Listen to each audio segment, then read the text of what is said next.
پھر اسی طرح آپ دیکھیں کہ ایک یہ وجہ بھی ہو سکتی ہے آپ کو بھیجنے کی کہ جب انسان قوت کا جہاں پر استعمال کرتا ہے، مثلا آپ دیکھیں کہ آپ دوڑ لگا کے آتے ہیں تو آپ کی کنسنٹریشن بڑھ جاتی، جب آپ سوئے ہوئے اٹھتے ہیں، جب آپ ڈھیلے ڈالے ہوتے کم ہوتی، لیکن جب آپ ایک خاص ایکسرسائز کے بعد کوئی کام کرتے ہیں تو اس وقت آپ کی ایفیشنسی بڑھ جاتی.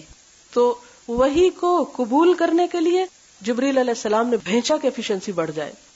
اور پھر آپ دیکھیں کہ یہ وحی کا آنا صرف قلبی الہام نہیں تھا کہ وہ دل میں ڈال دیا گیا یا آپ کو اشارتاً بتا دیا گیا، بلکہ ایک ایسی کیفیت تھی جس کو آپ کے جسم اور قلب اور روح اور جسم کے بال بال نے محسوس کیا، یعنی پورے جسم کو پوری طرح جگا دیا گیا. اور پھر آپ کو یہ وحی دی گئی، پھر آپ کو یہ کلام دیا گیا. تو اس لیے 3 دفعہ آتا ہے، ایک دفعہ جھنجھوڑتے ہیں، پھر کہتے ہیں پڑھو، آپ نہیں پڑھ سکتے، پھر جھنجھوڑتے ہیں، پھر بھیجتے ہیں اور چھوڑتے ہیں، پھر کہتے ہیں اقرأ بسم ربک الذی خلق. تو یہ پہلی سورت نازل ہوتی ہے کہ اپنے رب کا نام لے کے پڑھو، یعنی پڑھنے میں سب سے پہلے کیا پڑھو؟ رب کا نام پڑھو. کیوں اس کا پڑھو؟ کسی اور کا کیوں نہ پڑھو؟ ہم تو ہیلو اور ہائے پڑھتے ہیں سب سے پہلے، اور معلوم نہیں اور کیا کچھ نہیں. الذی خلق، جس نے تجھ کو پیدا کیا، سب سے پہلا تو اس کا حق ہے، جس نے ہمیں بھیجا، اس لیے اس کی پہچان ضروری ہے. خلق الانسان من علق، انسان اپنے آپ کو دیکھے تو کیا خون کی جمی ہوئی ایک چھینٹ تھی. اقرأ، پڑھو، وربک الاکرم، تیرا رب بڑے کرم والا ہے، وہ پڑھا دے گا تجھ کو، لیکن پڑھو گے تم، اس کا کرم بعد میں آئے گا، ایک قدم تم کو اٹھانا ہوگا. اسی کیفیت کے ساتھ اس وحی کو لے کر فرجع بها رسول اللہ صلی اللہ علیہ وسلم، آپ صلی اللہ علیہ وسلم لوٹے. یرجف فؤادہ، آپ کا دل دھک دھک کر رہا تھا، ہل رہا تھا، سینے میں خوب کانپ رہا تھا. آپ نے قرآن پاک میں پڑھا نا، راجفہ کا لفظ آتا ہے کہ قیامت کے دن زمین کیا ہوگی؟ خوب کانپے گی. فدخل علی خدیجہ بنت خویلد، آپ حضرت خدیجہ کے پاس تشریف لاتے ہیں اور کہتے ہیں زملونی زملونی، مجھے کپڑا اڑا دو. یعنی ایک پروٹیکشن کے لیے عموماً انسان جب تھک ہار کے آتا ہے، لیٹتا ہے، تو چاہتے کہ کوئی نظر نہ آئے، بس میں ایک طرف منہ کر کے لیٹ جاؤں. آپ لیٹے رہے یا آپ نے کپڑا اوڑھے رکھا جب تک کہ آپ کا وہ ساری کیفیت جو خوف اور گھبراہٹ اور اس جہد کی تھی وہ ختم ہو گئی. پھر آپ نے حضرت خدیجہ رضی اللہ تعالی عنہا کو سارا قصہ سنایا کہ کیا بیتی آپ پر، اور وہ ایکسپیکٹ کر رہی ہوں گی آپ کی جو عادات میں تبدیلی آ رہی تھی. اور ساتھ ہی آپ کیا کہتے ہیں؟ لقد خشیت علی نفسی، مجھے تو اپنی جان کا خوف، مجھے لگتا ہے میں زندہ نہیں رہ سکوں گا. پہاڑوں نے کیا کہا؟ ہم نہیں اٹھا سکتے. تو انسان اٹھائے تو کیا محسوس کر سکتا ہے؟ وہی کیفیت تھی آپ کی. فقالت خدیجہ، دیکھیں ایک عورت کا حوصلہ. اسلام کا سب سے پہلا پیغام عورت کو پہنچا اور عورت نے بہت عظیم کردار ادا کیا، اس لیے کہ اللہ تعالیٰ نے عورت کو ایسی ہی صلاحیتوں سے نوازا ہے جو دوسروں کے لیے مرہم بنتی ہے، دوسروں کے لیے سہارا، دوسروں کے لیے تسلی اور تسکین کا باعث. کیا ہوتا ہے؟ پوری تسلی دیتی ہے. لوگ کہتے ہیں عورت بڑی کمزور چیز ہے. دیکھیں ذرا جرت خدیجہ رضی اللہ تعالی عنہا کی کہ جب دنیا کے سب سے بڑے انسان اپنی یہ کیفیت بیان کر رہے ہیں کہ مجھے ڈر لگ رہا ہے اپنی جان کے بارے میں، حضرت خدیجہ کہتی کلا، ہرگز نہیں، آپ مت ڈریے، آپ کو ڈرنے کی ضرورت نہیں. ہم جیسا ہوتا تو ہم بھی ساتھ ڈرنا شروع ہو جاتے. اسی لیے اللہ تعالیٰ نے حضرت خدیجہ کو آپ کے لیے چنا تھا. کلا، ہرگز نہیں، مت ڈریں. کیوں نہیں؟ واللہ ہی، اللہ کی قسم. اب آپ یہ کہیں گے ان کو اللہ کا کیسے پتا تھا؟ تو دور جاہلیت میں عرب معاشرہ اللہ تعالیٰ کے نام سے واقف تھا. وہ حضرت اسماعیل کی اولاد تھے، دین بگاڑ دیا تھا اپنا، لیکن وہیں سے سلسلہ چل رہا تھا.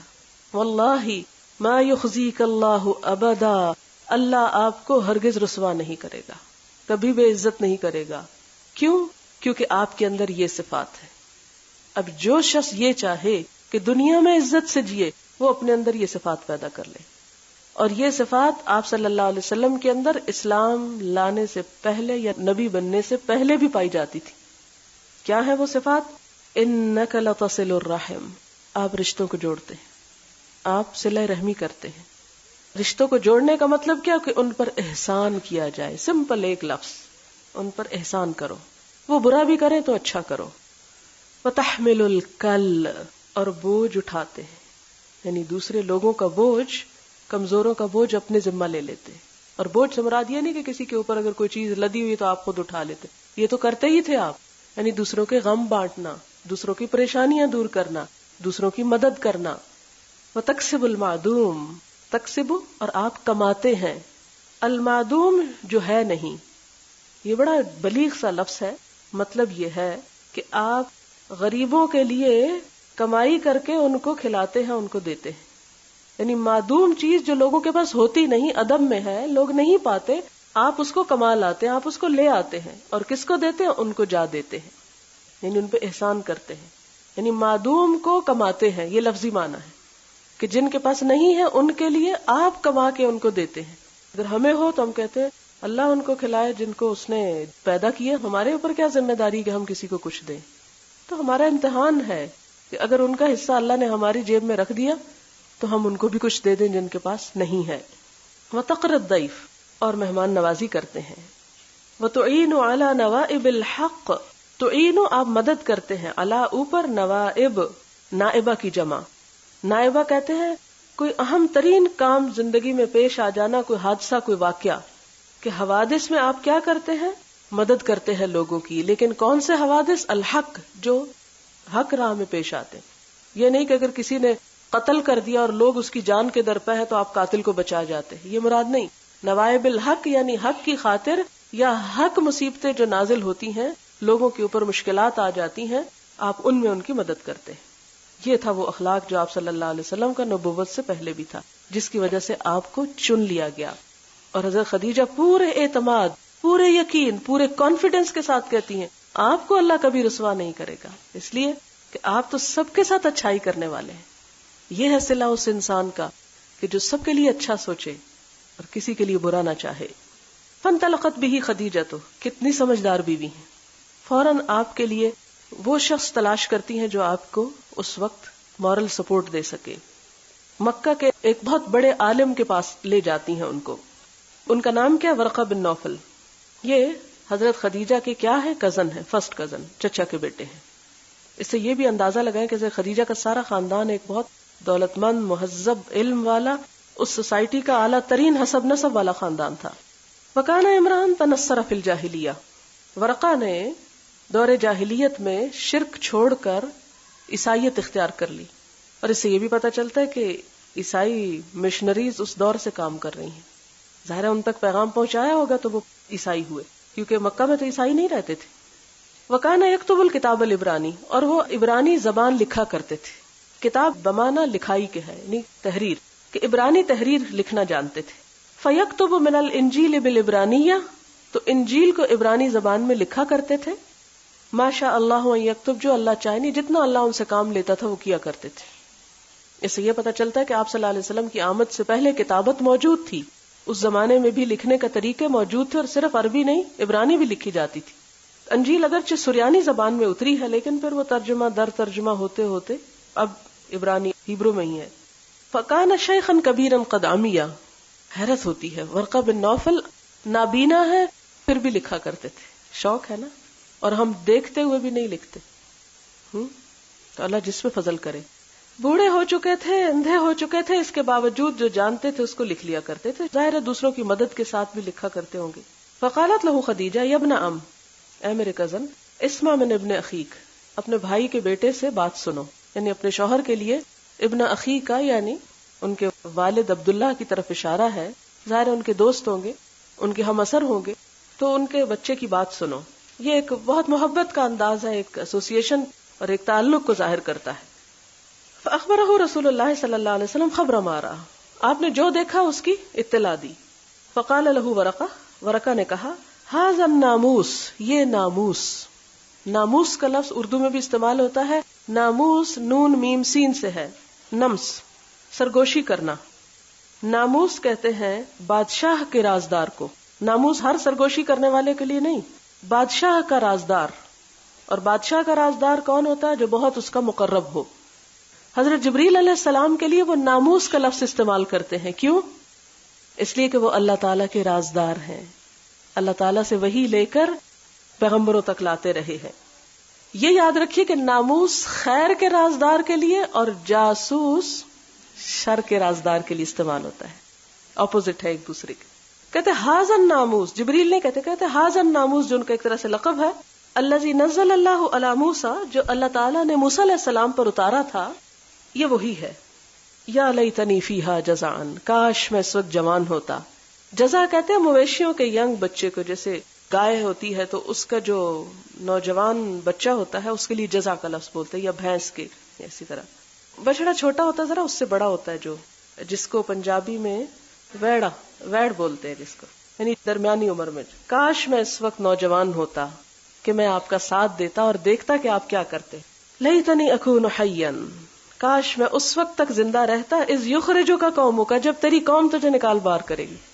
تو حضور صلی اللہ علیہ وسلم بہت حیران ہوئے، اب مخرجیہ ہوں، وہ مجھے نکال دیں گے، یعنی آپ تو سوچ بھی نہیں سکتے تھے. قال نعم، کہا بالکل.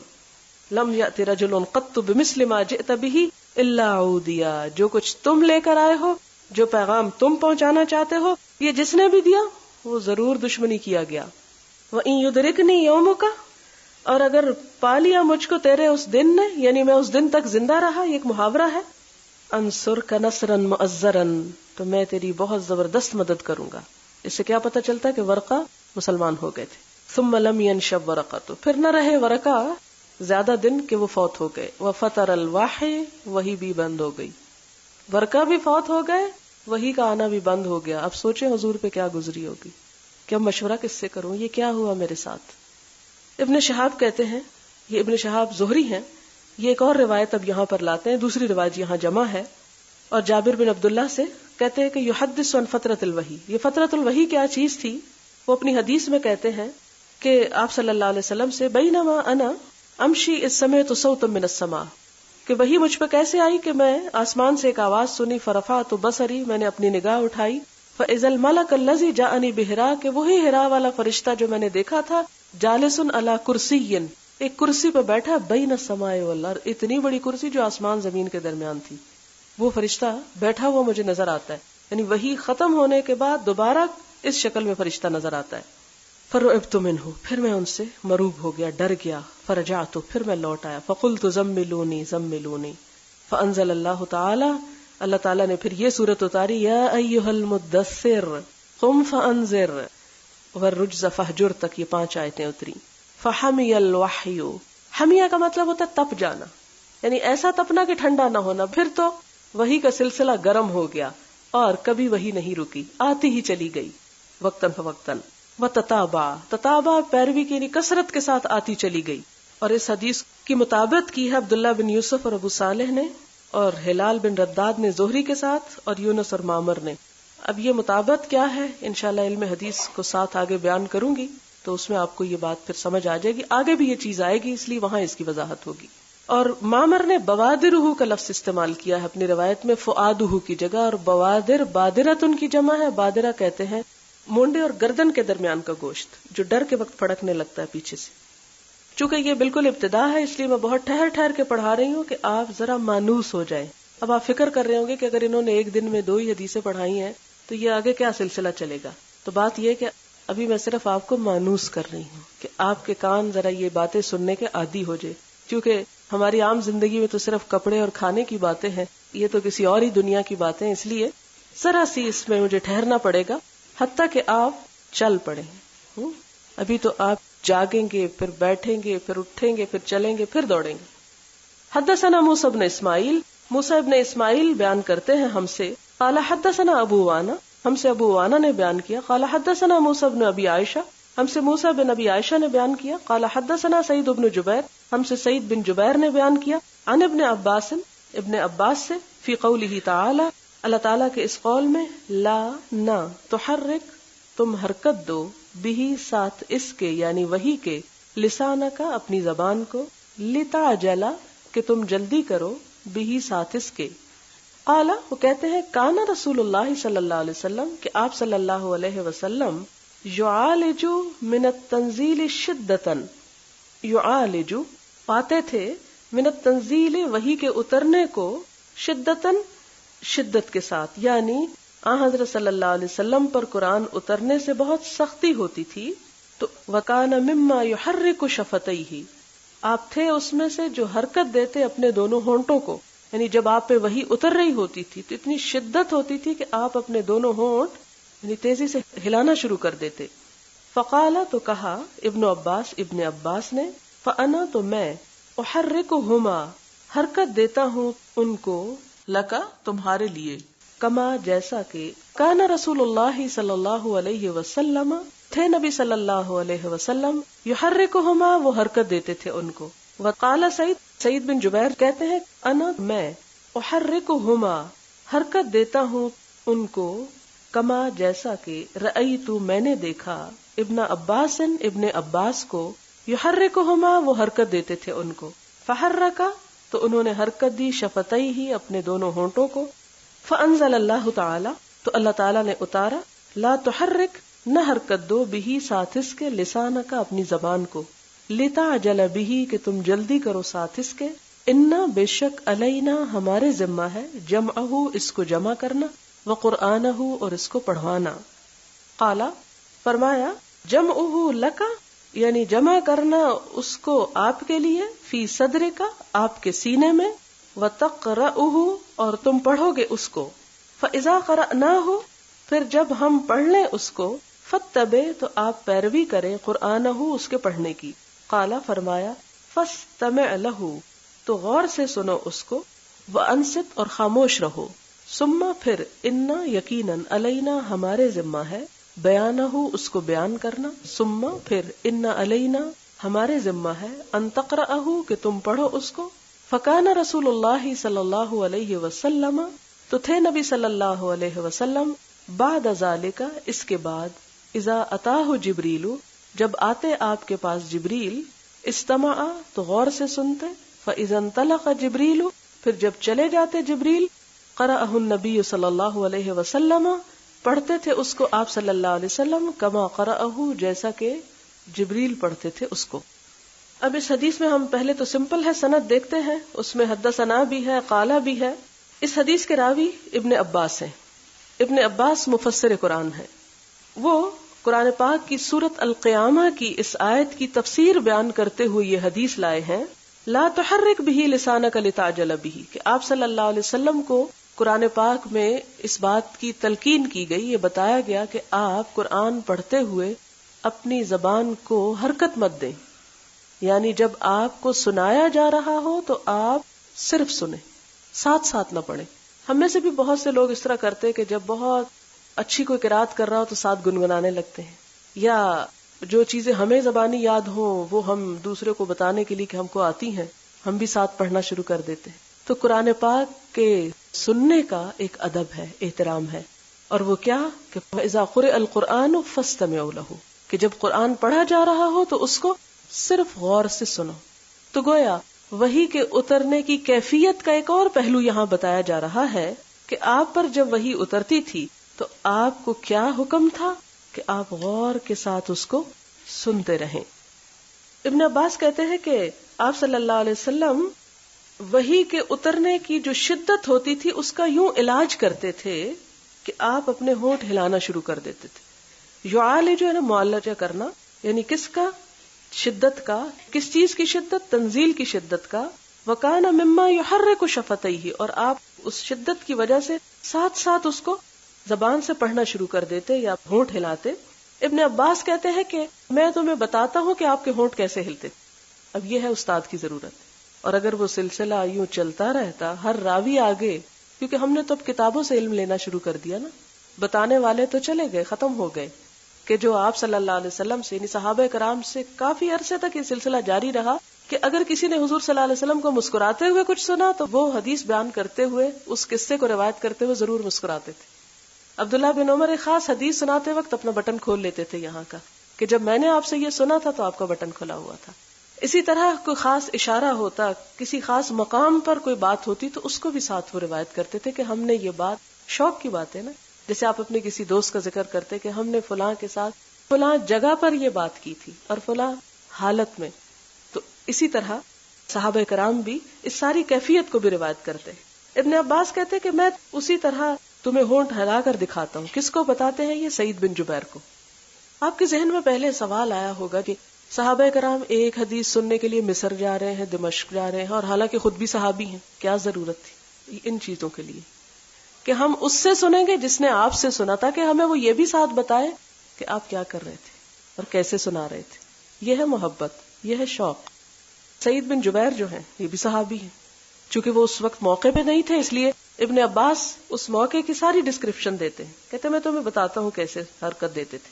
اب سعید جب آگے روایت کرتے قال سعید انا احرکہما، میں بھی ان کو حرکت دے کے بتاتا ہوں. کما رأیت ابن عباس، جیسے کہ میں نے ابن عباس کو ہونٹ ہلاتے دیکھا. یحرکہما، جیسے وہ حرکت دیتے تھے، فحرک شفتیہ، تو انہوں نے بھی اپنے دونوں ہونٹ ویسے ہی ہلائے. تو بات یہ تھی کہ اللہ تعالیٰ نے جب یہ بات اتاری کہ لا تحرک بہ لسانک، آپ قرآن سنتے وقت مت بولے، قرآن کو بھی نہ بولے تو غیر قرآن تو بول ہی نہیں سکتے. یعنی اگر یہ کہا گیا کہ قرآن سنتے وقت قرآن کو بھی نہ بولیں تو باتیں کرنے کی تو کوئی گنجائش ہی نہیں اس وقت میں. لتعجل بہ، اور آپ اس لیے بھی ذرا بولنے لگتے تھے کہ ذرا جلدی سے یاد کر لیں، کہیں بھول نہ جائیں. انا علینا جمعہ، آپ صلی اللہ علیہ وسلم کو تسلی دی جا رہی ہے بے فکر ہو جائے، اس کو ہم جمع کریں گے، وقرآنہ، اس کو ہم پڑھوائیں گے. قال جمعہ لک، یعنی جمع کہاں کرنا، فی صدرک، آپ صلی اللہ علیہ وسلم کے سینے میں، وتقرأہ، اور تم پڑھو گے اس کو، فاذا قرأناہ، جب ہم اس کو پڑھیں، فاتبع قرآنہ، تو آپ کیا کریں، آپ صلی اللہ علیہ وسلم صرف اس قرآن کی پیروی کریں، اس کو سنتے جائیں. قال، کہا، فاستمع لہ، غور سے سنو اس کو، وانصت، اور خاموش رہو. اس کا مطلب کیا، فاتبع قرآنہ، یعنی اتباع میں دو چیزیں آتی ہیں، کیا کیا، غور سے سننا اور خاموش رہنا، یہ ہے فاتبع قرآنہ. ثم ان علینا بیانہ، پھر اس کو بیان کرنا ہماری ذمہ داری ہے، ہم بتائیں گے اس کی وضاحت، اس کی تفسیر. تو سب سے پہلی تفسیر قرآن پاک کی کس نے کی، خود اللہ تعالیٰ نے. یعنی قرآن کی تفسیر کرتا ہے، اور پھر حضور صلی اللہ علیہ وسلم سے بھی کروائی. اس لیے قرآن پاک کی کسی ایک آیت کو سارے کانٹیکسٹ سے الگ کر کے تفسیر کرنا اس کی اجازت ہی نہیں ہے، اور یہ کر نہیں سکتے آپ، یہ قرآن کے حکم کے خلاف ہے. مثلا کوئی صلاۃ کا لفظ یہ کہے جی ڈکشنری میں اس کا معنی ہے پریئر، تو چلے بیٹھ کے دعا کر لیتے اور ہم سمجھیں گے ہماری نماز ہو گئی. تو ایسے نہیں، کیونکہ قرآن پاک اور خود حضور صلی اللہ علیہ وسلم کی تفسیر میں صلاۃ کی یہ تفسیر نہیں کی گئی جو اس صدی کے مفکرین بڑے بڑے دعووں اور نعروں کے ساتھ کر رہے ہیں. ثم ان علینا بیانہ، اس کو بیان کرنا بھی، یعنی اس کو کھولنا بھی ہمارے ذمہ ہے. ثم ان علینا ان تقرأہ، یعنی تجھے پڑھا دینا اور اس کو بیان کروا دینا، یہ ہماری ذمہ داری. فکان رسول اللہ صلی اللہ علیہ وسلم بعد ذالک، جب یہ آیتیں اتری تو اس کے بعد آپ صلی اللہ علیہ وسلم کیا کرتے تھے، اذا اتاہ جبریل، جب بھی جبریل آتے استمع، غور سے سنتے. اس لیے پہلے دن اگر کوئی قرآن کی محفل میں بول پڑے تو کوئی بات نہیں، لیکن جب بات پتہ چل جائے تو اجازت نہیں. فَإِذَا انطَلَقَ جِبْرِيلُ، پھر جب جبریل چلے گئے، قرأہ النبی صلی اللہ علیہ وسلم کما قرأہ، تو آپ بالکل اسی طرح پڑھ لیتے تھے جیسے جبریل آ کے پڑھتے، نہیں کچھ بھی نہیں بھولتے تھے. کیوں؟ اس لیے کہ اللہ تعالیٰ نے اس کی حفاظت کی ذمہ داری خود لے رکھی تھی. حدثنا عبدان، ہم سے عبدان نے بیان کیا. قال اخبرنا عبداللہ، ہم سے عبداللہ نے بیان کیا. قال اخبرنا یونس، ہم سے یونس نے بیان کیا. عن الزہری، زہری سے. وحدثنا بشر بن محمد، اور ہم سے بشر بن محمد نے بیان کیا. قال اخبرنا عبداللہ، وہ کہتے ہیں ہم سے عبداللہ نے بیان کیا. قال اخبرنا یونس، وہ کہتے ہیں ہم سے یونس نے بیان کیا. ومعمر، اور معمر نے بھی بیان کیا. عن الزہری، دونوں نے زہری سے لیا. نحوہ، اسی کی طرح. نحوہ کون سے، یعنی وہ جو پیچھے زہری. اب یہ دیکھیں کہ دو سندیں ہیں اس ایک حدیث کی. یہ ہا جو ہے نا، یہ دونوں کو الگ الگ کر رہی ہے. ہا کا مطلب ہوتا ہے تحویل، لوٹ چلو پیچھے، یعنی یہ اگلی دیکھو اور یہ بھی بات ایک ہی ہے، سندیں دو آ رہی ہیں. یعنی زہری سے دو لائنیں چلی امام بخاری تک، دیکھ رہے ہیں نا، دونوں کے اینڈ میں زہری ہے. نحوہ یعنی پہلے جیسی سند میں جو کچھ آیا اس سند میں بھی وہی آیا ہے. قال اخبرنی عبید اللہ بن عبد اللہ عن ابن عباس قال، وہ کہتے ہیں کہ مجھے عبید اللہ بن عبد اللہ نے ابن عباس سے روایت کر کے بتایا. قال، وہ کہتے ہیں کانا، تھے، رسول اللہ صلی اللہ علیہ وسلم اجود الناس، کہ نبی صلی اللہ علیہ وسلم سب سے زیادہ سخی تھے لوگوں میں سے. جود و کرم سے ہے اجود. وکانا، اور آپ تھے، اجود، سب سے زیادہ سخی، ما یکون فی رمضان، جو ہوتے آپ رمضان میں، یعنی رمضان المبارک کے مہینے میں آپ کی سخاوت سب سے زیادہ بڑھ جاتی.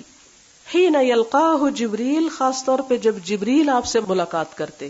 یلقاہ یعنی رمضان میں آپ کی ملاقات جبریل سے بکثرت ہوتی، اور جب جبریل کی شاگردی آپ اختیار کرتے تو آپ کی سخاوت اور بڑھ جاتی. وکان یلقاہ، اور تھے وہ ملاقات کرتے آپ سے یعنی صلی اللہ علیہ وسلم سے. کب؟ فی کل لیلۃ، ہر رات کو. من رمضان، رمضان کی. کس لیے ملاقات کرتے؟ گپ شپ کے لیے نہیں. فیدارسہ القرآن، آپ کے ساتھ قرآن پڑھتے. یدارسو باب مفعلہ، دارسا یدارسو مدارسہ، ایک دوسرے کو پڑھانا یعنی دور کیا کرتے تھے. فلا رسول اللہ، پس البتہ رسول اللہ صلی اللہ علیہ وسلم اجود بالخیر، بہت سخی ہوتے تھے نیکی میں، بھلائی میں، خیر کے کاموں میں. من الریح، ہوا سے بھی بڑھ کر. المرسلہ یعنی چلتی ہوئی، مرسلہ چھوڑی ہوئی یعنی چلتی ہوئی ہوا سے. چلتی ہوا سے بڑھ کر زیادہ سخی ہوتے تھے.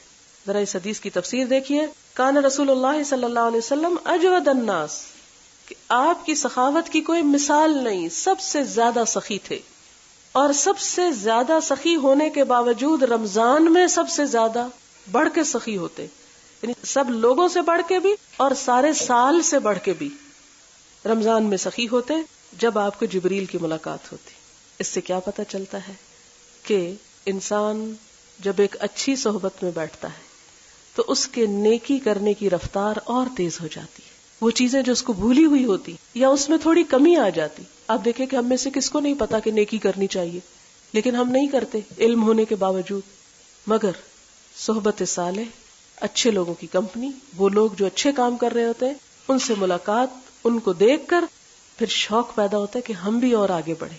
تو جبریل علیہ السلام کے ساتھ جو آپ کی یہ سٹنگز ہوتی، جو آپ کی یہ صحبت ہوتی، جس میں آپ قرآن پڑھتے پڑھاتے ہر رات کو، اس لیے رمضان میں ہر روز، اور لیلتن کا لفظ عربی زبان میں صرف نائٹ کے لیے نہیں آتا، ایک پورے دن کے لیے آتا ہے. رات اور 24 گھنٹوں کے لیے لیل کا لفظ آتا ہے. تو ہر روز جو آپ ملاقات کرتے جبریل علیہ السلام سے، تو ہر روز آپ کے ساتھ بیٹھ کے کیا ہوتا؟ فیدارسہ القرآن، قرآن پڑھتے پڑھاتے. اور یہ کون سا پڑھتے پڑھاتے؟ یعنی نئی وحی نہیں ہوتی تھی، بلکہ جو پہلے آ چکا ہوتا تھا، جو آپ کو معلوم ہوتا تھا، اسی کا مذاکرہ ہوتا تھا. پھر جتنا نازل ہو چکا ہوتا تھا وہ سارا آپ سناتے تھے. اس سے کیا پتہ چلتا ہے کہ قرآن پاک ایسی چیز نہیں کہ جس کے بارے میں ہم یہ کہہ دیں وہ ہم نے پڑھا ہوا ہے، ہم کو آتا ہے، وہ ہم نے ترجمہ پڑھا تھا. نہیں، یہ ایسی چیز ہے کہ جس کا مذاکرہ اور جس کی مدارست اور جس کو سیکھتے سکھاتے رہنا چاہیے. اس میں کوئی کوتاہی نہیں ہونی چاہیے، اس کے اندر کوئی بریک نہیں آنی چاہیے. اس سے تعلق ٹوٹا تو عمل سے تعلق ٹوٹ جائے گا، اور ٹوٹے گا نہیں تو کم از کم کمزوری ضرور آ جائے گی، وہ شدت نہیں رہے گی عمل میں. لہٰذا جبریل سے ملاقات اور اس ملاقات میں قرآن کی تعلیم و تدریس کا فائدہ کیا ہوتا کہ اور زیادہ آپ کے اندر سخاوت یعنی سخاوت سے مراد صرف مال کی سخاوت نہیں، ہر نیکی کے کام میں آپ اور تیز ہو جاتے. فلا رسول اللہ صلی اللہ علیہ وسلم اجود بالخیر، خیر بھلائی کو کہتے ہیں، یعنی خیر اور بھلائی کے کاموں میں سب سے زیادہ سخی ہوتے. من الریح المرسلہ، چلتی ہوا سے بڑھ کر زیادہ سخی ہوتے تھے. یعنی ایک تو تیزی کی بات ہے، اور پھر یہ کہ اس کے اندر جو خیر اور جو برکتیں، آپ دیکھیں کہ ہواؤں سے پھر پولینیشن بھی ہوتی ہے، ایک جگہ سے دوسری جگہ چیزیں اڑ کے پہنچتی ہیں. ایک اور ہوا کا اثر یہ ہے کہ مثلاً پانی کہیں سے گر رہا ہو تو کچھ لوگ آواز سنیں گے، کچھ نہیں. دھوپ کی روشنی بھی سب تک نہیں پہنچتی، لیکن جب ہوا چلتی ہے تو اندر سے اندر کے گوشے تک پہنچ جاتی، چھپے ہوئے گوشوں تک پہنچ جاتی. تو آپ صلی اللہ علیہ وسلم کی بھلائی اور آپ کا مال خرچ کرنا اور آپ کا لوگوں کے ساتھ احسان کرنا صرف ان لوگوں کے ساتھ نہیں ہوتا تو جو سامنے ظاہر نظر آ رہے ہیں، بلکہ چھپے ہوئے کونوں تک جا پہنچتا تھا. یعنی کوئی چیز پھر چھٹتی نہیں تھی آپ سے. وآخر دعوانا ان الحمد للہ رب العالمین. سبحانک اللہم وبحمدک، نشہد ان لا الہ الا انت، نستغفرک ونتوب الیک. والسلام علیکم ورحمۃ اللہ وبرکاتہ.